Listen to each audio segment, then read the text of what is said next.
ribbed for his pleasure. Gross. His? Or hers. Back to you, Eric.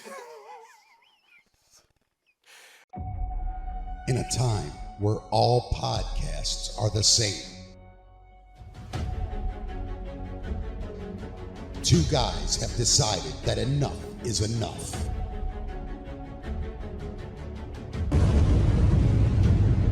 This is the League of Unextraordinary Gentlemen. Good afternoon, ladies and gentlemen. Welcome to the most recent episode of the League of Unextraordinary Gentlemen. I'm Stefan. He's Eric. We are both fairly unextraordinary gentlemen who will tell you about the trials and tribulations of our last week. First and foremost, Eric, how are you? I'm doing well. How Terrific. are you? I'm so good. St. Patrick's Day was last week. Yes, it was. I did not do anything, actually. I did nothing as well. I didn't go out. You know what I did? I watched, have you ever seen the movie Far and Away? I love that movie. Yeah, starring Tom Cruise and Nicole Kidman. Yeah. I think it's where they met on the set of Back that in film. the 90s? Yeah, Sunday had never seen it. She fell asleep with like 20 minutes left, but we watched What? it. I mean, it's a long movie. It's like two and a half hours. I know, but it's such a good one. Oh, no, it's great. That wasn't to say it was bad. We watched the end the next day. Okay. We basically got to like the part where they race for land Yeah, at the yeah, end yeah, yeah. before he gets kicked by the horse. Uh-huh. Oh, it's so good. Go figure, Sunday did her lineage. She is about 11% Irish. Get 11% out. Irish. My All black right. wife is 11% Irish. Wow, that's actually a pretty good percentage. So I was like, babe, this is about your people. You know what I mean? Like your people, you can't say your people. the Irish, Especially to a black woman. I'm talking about the Irish. All right. Well, anyway, so you didn't do anything either? No. Mm-hmm. It's never, St. Patrick's Day has never really been a big celebratory day for It's me. like amateur hour for drinking. Right. You know. Like, why am I going to go hang out at a packed bar that isn't normally packed on a weekday? Yeah. Thoughts on green beer? Nah. Yeah. You know what we did a few years ago? Yeah. I was looking at the memories on Facebook. We did the float. Oh, yeah, we did did the do St. the float. Patrick's Day float. Ocean City, Maryland. That was good. We had our beards Beards dyed were green. green. I was passed out in the grass. That was a good time. I It had was. a stomach bug, though, so it kind of, but, you know. I think next still year, fun. Next year I'm gonna have. We were gonna watch the Boondock Saints. Yeah. That's another I think good St. Patty's Day Right, yeah. flick. But Sunday had some things going on with kids at school, and just violence wouldn't have been a good thing to watch that. You know what else I want to watch is Rudy. Rudy's I think always a good one. He's so little. It's such a good movie. John Favreau is in that. He He went on to is. direct Iron Big- Man and The big Mandalorian. And His character kind of played true in his life in that movie. Yeah. Because he kind of left and then turned into this big shot attorney. yeah. Not quite an attorney, but he's still a big shot Director, you mean? Yeah, not an attorney at all. Hey, whatever, balls. I like You it. know, I'm trying. I took my wife out to dinner on Friday night, and I wanted to ask you as a hunter. Okay. Because my ex-wife used to get mad at me. I got veal. We went All to right. a nice Italian restaurant. It's all like farm to table, so it was Right. like a local. Right. I felt a little bit better about that. But veal, for everyone that most people probably know, but it's lamb. Like it's the It's a baby baby to goat. be tender. So they don't ever really get to grow up, and they're just basically Yeah. raised to be eaten. You as the hunter, I wanted to get you to weigh in. Is it morally okay to eat veal? I mean, Do you eat veal? I'm not like big on it. Uh-huh. Not to say that I wouldn't eat it. I mean, I've shot some very young deer in my day, not on purpose, by accident, but it was delicious. Okay. But should I feel? My ex-wife always used to make me feel bad about eating veal because she'd be like, "It's a baby. They like grow up in cages. They break their legs. They never grow up." And I'm like, "That's How horrible." delicious was it? Yeah, How delicious it was was it? really good. It was like piccata. So were you like crying as you're eating? Like, No. it's so good. I was slugging my red wine, talking to my beautiful wife, and just having a blast. I think the answer is right there in front of you. I don't think Yeah. that you seem to really feel bad. I don't know. And, Yeah, my ex always used to get in my ass about it and make me feel really bad about it. Now, I mean, I don't eat it like every day. The way that I see it is if you don't eat it, somebody else is. I mean, it's a So, popular dish. It is. You know? Yeah. I don't know. Go for it. The old veal cutlets. I have it like once every 6 months, maybe. I don't, Yeah, and I need to jump on the veal wagon. I'm not- Actually, now that you're talking about it, I'm not a monster, I eat it once every 6 months. I ate a baby Look. lamb. We'll get into it later, but there's a show I'm watching. I'll have you watch that, and then that'll change your mind on how. Didn't they used to sacrifice lambs in the Bible like Yeah. all the time? Right. Like that was a thing. Like God would be like, all right, just get me a lamb. Just cut it, and it'd be brutal. Yeah, it'd be brutal. They'd be like, gut the lamb, cut it open, and let its blood on your people from the mountaintops, right? I'm just eating it cooked, you know?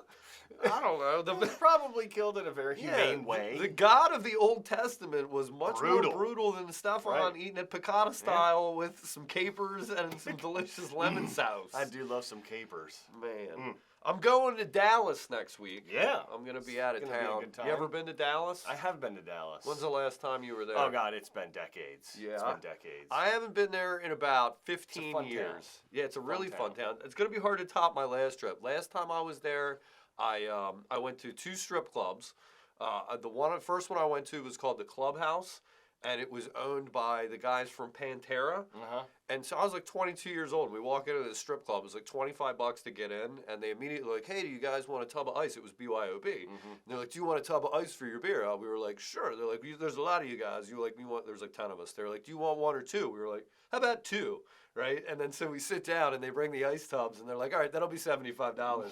And we're like, "Beg your pardon?" For a tub of ice? Yeah, I'm like a fucking senior in college. I'm like, I don't have that. Like, fuck. I'm like, we're in the wrong place, right? To put your beer in. Yeah, like, no wonder it was BYOB. They got you there. But so we were sitting there, and I knew like a few Pantera songs at the time. I'm having flashbacks of Atlanta. Listen, I knew a few Pantera songs at the time. Like that song "Walk," like dun, dun, dun, dun, dun. There's a few. Anyway, so I didn't know the band really well, but we were talking to the strippers. We'd been there for like 2 hours, and we were like, "Hey, what are the guys from Pantera like? Like, are they ever in here? Because they were like a hardcore like metal band. Well, they had a guy in their band named Dimebag Darrell, for crying out loud. He's dead now. God rest his soul. Yeah. Didn't he OD? No, he was shot in a club. There was that's like a veteran came in with like PTSD, shot him, and I think he shot his brother too. That's right. I do remember that now. But so wait, so we're there. I'm getting hammered, right? I'm sitting there. The strippers are cool, and we're asking about the guys from Pantera. They're like, they're super nice. They're super sweet. Like they're really actually like they treat us with respect. I was like, oh, that's great. That's cool.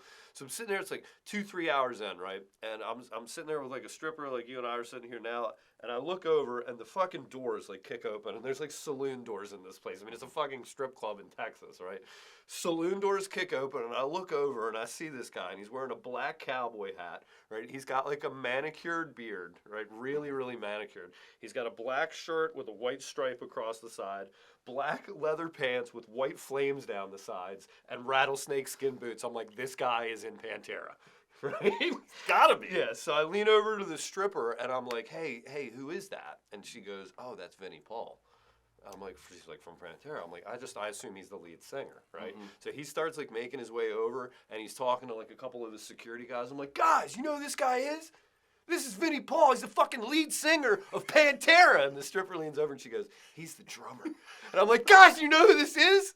This guy's the fucking drummer for Pantera. Luckily, he didn't hear me. Oh, man. So anyway, he actually ended up sitting down with us because it was like a Tuesday or Wednesday night. It was real slow. He ended up being really cool. And then it got to be like the end of the night, and we're like, hey, Vinnie Paul, like, where's the after party? Like, where are we going? And he's like, I can't take you with me where I'm going, guys, but I'll show you, I'll do something cool for you. And he pulls his phone out of shit, you know, and he opens his phone and he goes, doo-doo-doo-doo. And he puts it on the speaker, and it rings, and it rings, and it rings, and it goes to the voicemail, and it goes, hello, this is Ozzy, I can't get to the phone right now, leave a message, blah, blah, blah. And so he got to leave a message, and he hung up, and he goes, all right, fellas, right on, man. And he closed his phone and walked out to his limo and left. But that was pretty fucking sweet. We got to... That is pretty cool. Hear Ozzy Osbourne. I wonder how many times Ozzy's like, God damn it, Vinny. Like, God damn it, stop having strangers at your strip club calling and leaving me voicemails as a cool thing. Yeah, it was like 3 in the morning. Oh, man. Anyway, it was a neat story. So I'll be back out in Dallas. I wanted to take a tour of the new Cowboys stadium. They call it Jerry World. It's like the biggest, most modern stadium. Yeah. But for whatever reason, they're just not running tours the week I'm there. So that sucks. I can't do that. I was like, my parents' birthday's over that time. I was like, Dad, you want me to bring you back something? He's like, all I want is for you to go see that Cowboys stadium. I was like, no, I can't. And now so you're gonna. I'll bring him back a pair of boots or something. I don't know. Get him a sweet cowboy hat. Yeah, I'm gonna go to the Mavericks game on. I'm gonna go see because Cuban's the Mavericks stadium and Mark Cuban. He's supposedly got a very modern, really nice facility. Luka Doncic is like a league MVP candidate. He's some Slavic sensation. Almost averaging a triple-double. I can't say it'll be as good. I might not meet Vinnie Paul from Pantera. We'll see if the clubhouse still stands, if I can convince a couple of the other sales guys to go with me. I'll be disappointed if you don't visit a local establishment A that local people watering take their hole. clothes off Sample of. the I mean, local cuisine, as we like to say. Perverted. Just bring me back a cowboy hat. You want a hat? You want me to bring you a hat? I would love a cowboy. What do you hat. want? You want me to bring you something? Yeah, let me look into something. What sort? Yes. What sort of Like hat? I'm thinking like a white cowboy A hat. white hat A cowboy white hat? cowboy. Just a white hat. I'm more of a good guy than Aaron's a bad like, guy. bring me back a white hood. Maybe- Jesus Christ, Aaron. Oh man, jumped a step there. Boys. So March Madness has begun, It Eric. has. How's it your has. bracket? It is doing poorly. I started off strong. Round going into the second round, I think I was holding on to like third, but I was first place for a while. I'm now fucking 24th in my group. There's been some hard losses. Yeah. Hard losses. Kentucky really sucked because I had them going all the way to the final. I busted four. a lot of brackets, I would imagine. But clearly not, because there's a shitload of people well above me in the Yeah. ranks. The thing about the March Madness brackets is I think the less you know about college basketball, the Yeah. better you will do in the brackets. Oh, I even tried to cheat and use like the ESPN's like scoring rankings Yeah. on like their percentage of going. Yeah. It still didn't fucking It's work. always like somebody's grandma in Idaho that picks like a fucking perfect bracket because she's like, oh, Des Moines. I like Des Moines. It's beautiful this time By of the year. way, the Iowa team's really fucking Yeah. they disappointed me this year. Oh, Dayton? They have a lovely Yeah. bakery. They're going to beat Notre Dame. The only time I've ever done well was the first time I ever did a bracket. Yeah. And I was in Iowa, and that was the year Maryland won. And I just put Maryland as a winner. I had to, because I was taking so much shit from everybody in Iowa. And that was the only year that I ever won a Did bracket. you see that the governors are betting on the women's teams? They're betting it's like the best crab cake if Maryland wins or if Delaware. I think it's Delaware. Delaware Okay. wins. So Governor Hogan and the governor of Delaware are having Okay. like a crab cake off, and the representative from Delaware is Woody's East Coast Bar and Grill, owned by our Oh, friend nice. Jimmy O'Connor up Those in are Dewey delicious Beach, crab cakes. where I used to bartend. Delicious So, crab cakes. yeah, You we need to introduced get me up to to that. Dewey for a Jimmy's, or sorry, it's not Jimmy's because Jimmy's Seafood's across the street. This could get fucking Yeah, that's kind confusing. of weird. It's Woody's Woody's, East Coast yeah. Bar and Grill. They've been voted like best crab cake in Delaware many years, and Jimmy's a Baltimorean by birthright, so he moved up there. So it's really a Maryland crab cake in Yeah. Delaware. It's kind of cheating, but Yeah. hey, that's where he put We're his gonna take roots. it. We're gonna take it. We're just gonna take that technicality. Yeah, seems like we've had some listener feedback that you want to share. I already don't like the the subject, so let's go. So, listener Matt Schmoliker, he phoned in and commented Why can't we say his name? on episode 10. Why can't we say his name? Like he needs some anonymity. Just say his fucking It's name. Matt Jolliker. He some distant relative, I think. Matt Jolliker, is he your cousin? Yes, distant relative. Did we meet in Maine? Yeah, I don't know if you met Matt. Okay. I think you met his brother. I met a slew of Jollikers up there. All a right. lot of them kicking around. So no, he commented on episode 10. Uh-huh.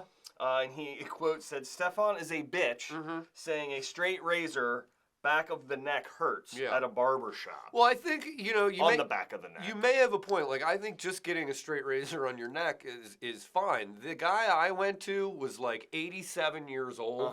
And when I say he took a straight razor to my neck, like it was like red from the back of my neck. Yeah, no, down he here, did something. and it was like like I had to put like ointment on My it. guess is he used a dull blade. He would did be a my guess. terrible job. Yeah, no, that would And ruin it yeah, for one. it Yeah, felt you like gotta, I had paper cuts all over my Yeah, neck no, for the you next gotta 2 days. you gotta be on your game, and they gotta use that warm shaving foam. Oh, Yeah, it's real no, nice. it was a But- dry shave. okay. It was dry first of all. All right, Matt, And we're he- gonna give him a pass on Yeah, this he was one. I like think, rubbing it on the fucking leather, you know. Yeah, he wasn't rubbing it in. I think he needed to hit like a sharpening stone. Well, that's or why I something. only trust my wife to cut my hair now. During COVID, I made sure that she became my barber, There's and then a we lot always of have videos jokes. out there, shows about wives who murder their husbands, and you're handing her a straight razor to put it on your neck. Well, she doesn't use a straight razor. She uses clippers. Remember the shitty clippers I said she got for me? You She are uses risk those. adverse, aren't you? yeah. No, but then I get to make fun jokes about I'm fucking my barber, you know. And, anyway, Eric, let's talk about it. What's wrong now? You typically like to bitch about something. Yeah. I think I can see it in your face. I can see it building in your body language.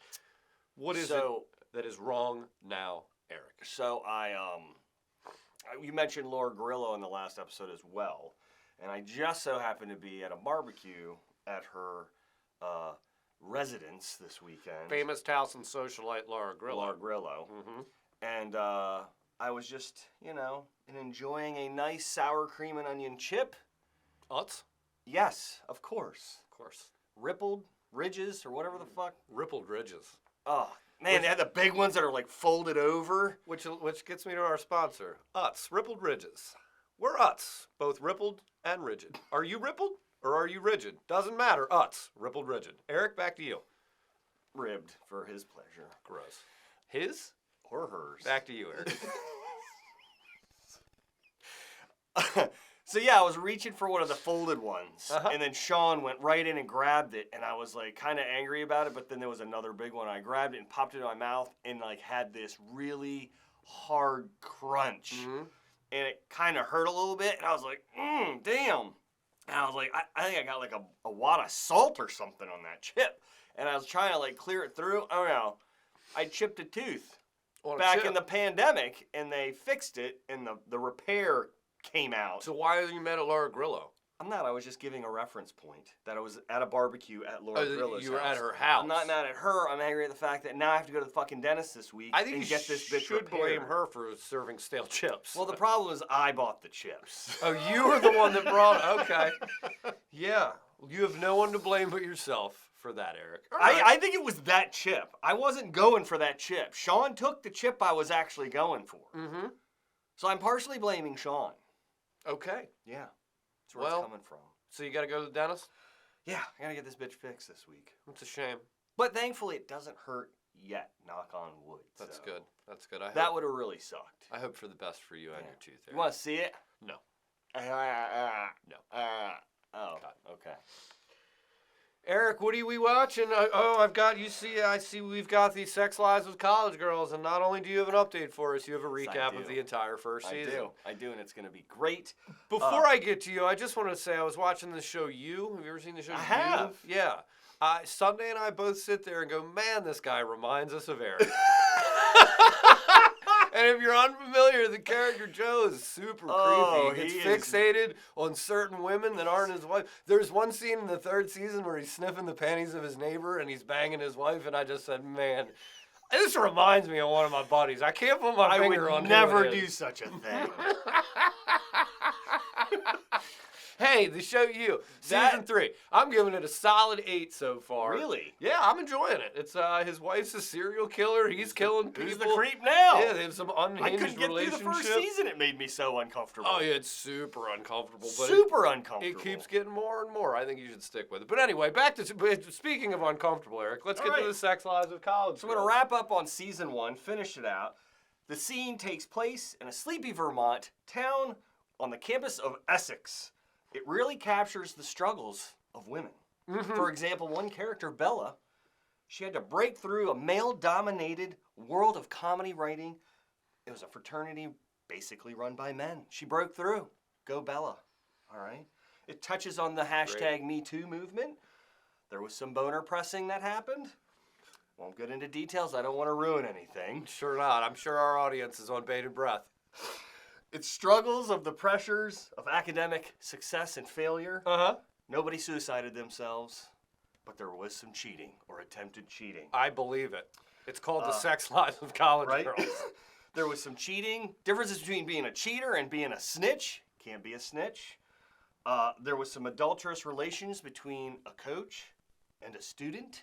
Spoiler alert. It had sports, women's soccer, but sports nonetheless. On the wet. Nonetheless. I liked your pun. Oh, the West. So I'm going to go ahead and round it up and give it a 7.8. I'm looking forward to season 2. Very nice. Has season 2 been confirmed? No. So I'm hoping that it happens. You're looking for likes and clicks on their program. Got Look, it was a good storyline, actually decently written. And episode 7, which was called I Think I'm a Sex Addict, was pretty much sex beginning to end, and it helped lubricate this series, rating across the average grade from a C to a C+. And to that I say, go Essex Fox. All right. Foxes, and if we, Fox Eye. If I don't we know how to say couldn't that. surmise it from that diatribe, episode 7 was your favorite. All right. Very good. All right. So 7.8. That's good, Eric. 7.8. All right. But because I have to rejuvenate the man card, and by recommendation of our boy Patrick P. Harris, Okay. he has recommended that I start The Last Kingdom.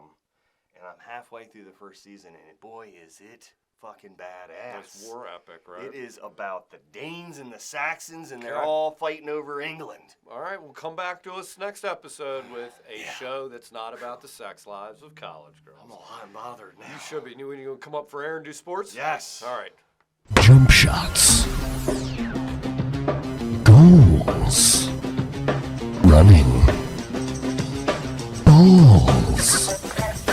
Defense. Champions. Thank you, ladies and gentlemen. I'm Marv Albert, and welcome to another edition of Stapless Sports. And now, scores from around the league. Where last night, the Beaver Lake, Kentucky wagging tongues put a real licking on the Disco, Tennessee gay bikers, beating them 149 to 131. Top player of the night, Baron Big Beef Bartholomew, as he had a hair-raising 79 points. Tragedy struck in this one, however, as gay bikers star forward Tony Tugboat Smith suffered a great injury to his jaw. No telling when Tugboat Night might return, but after agreeing orally, a trade between the gay bikers and Beaver Lick now seems unlikely. And in our game of the week, an international tilt, as the Meat Mountain, Alaska quarter-pound burgers absolutely cooked the Sandy Balls England roasted chestnuts, fire grilling them by a score of 207 to 164. Star of the game was Steven Smoked Cheddar Swanson, as he melted all over the Chestnuts defense, dropping 138. Meat Mountain's win total is growing bigger by the day, while Sandy Balls has been dragging and must be irritated. And then finally, Desean Watson. Yeah. Big news in the NFL. Desean Watson traded to the Browns for not one, not two, but 3 first-round picks and 22 pending civil sexual harassment lawsuits. Our sexual abuse, sexual misconduct. He runs the full gambit. What a guy. Hefty price tag. Oh, yeah, they signed him to $230 million, fully guaranteed. Chase your dreams, kids. And the other thing I'll tell you, he joins a backfield, check this out, with a guy named Kareem Hunt. 3 years ago, he got released by the Kansas City Chiefs for beating, spitting on, and pushing down the stairs another female. Wow. So I will now refer to the Cleveland backfield as Scumbags Inc. Eric, you have some news for us of the unextraordinary variety. I do. There's not a lot of major headlines in the cricket world this week. However, there's big headlines in the cricket. I'm sorry, in the From let me do your transition. From cricket to croquet. There we go. It's the Croquet World Online Magazine. Has an article out. Wait, did you pay with our money for a subscription? I did. Son of a bitch. And it was not cheap. Continue. Fresh from a pair of balls and mallets, the shaft master of Connecticut, Gordon Kyle, has opened up to explain the striking designs that spring from the love of wood. That's it. However, I learned from this article of approximately 2,550 words, they managed to pick in words like mallet 60 times, ball 11 times, grip 29 times, wood 20 times, shaft 65 times, and wood 20 more times. So meaning nearly 10% of the words are filthy phallic topics. And once again confirming that you are a 14-year-old trapped in a 40-year-old man's body. Shut it. That's going to do it for sports. Oh, man. That was lovely. That was lovely. Would you like to wrap up with a little Earth is Full? I think so.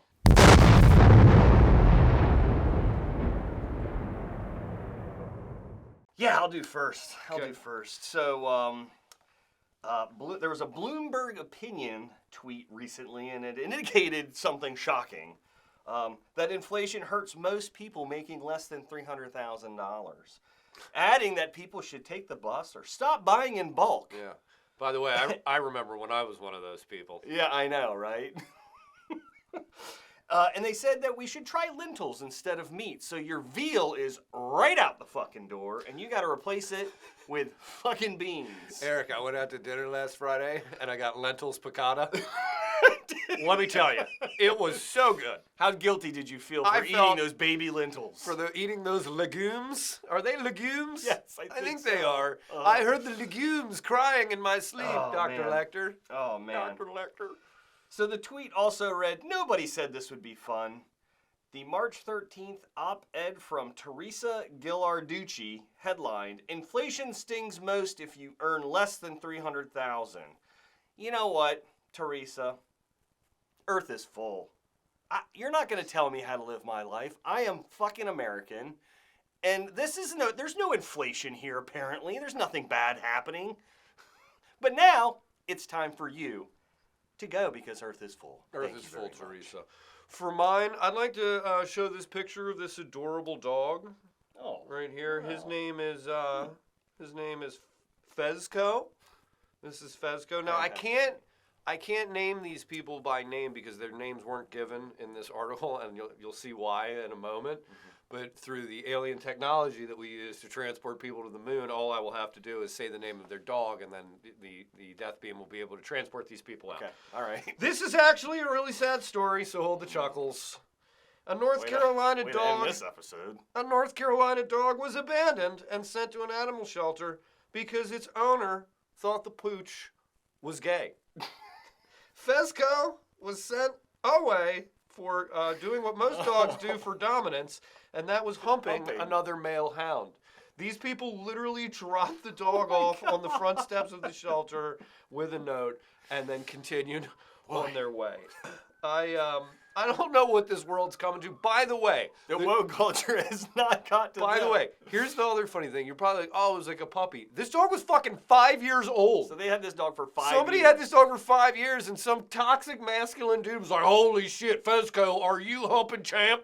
Are you humping champ? Get this goddamn queer out of my house. And they dropped it off at an animal shelter. Whoever, those two people and whoever allowed them to go, Earth is full. Yeah. You gotta go. Fezco the dog, you can stay. Please stay.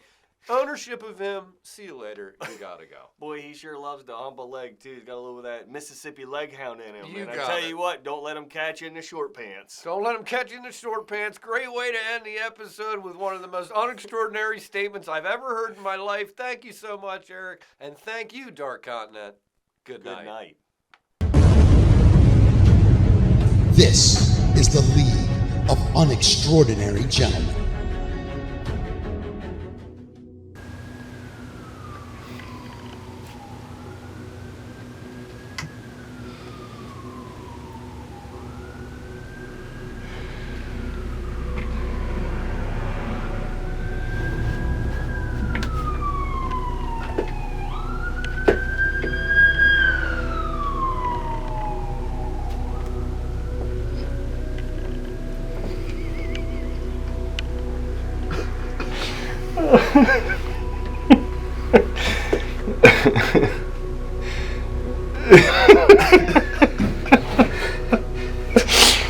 Oh.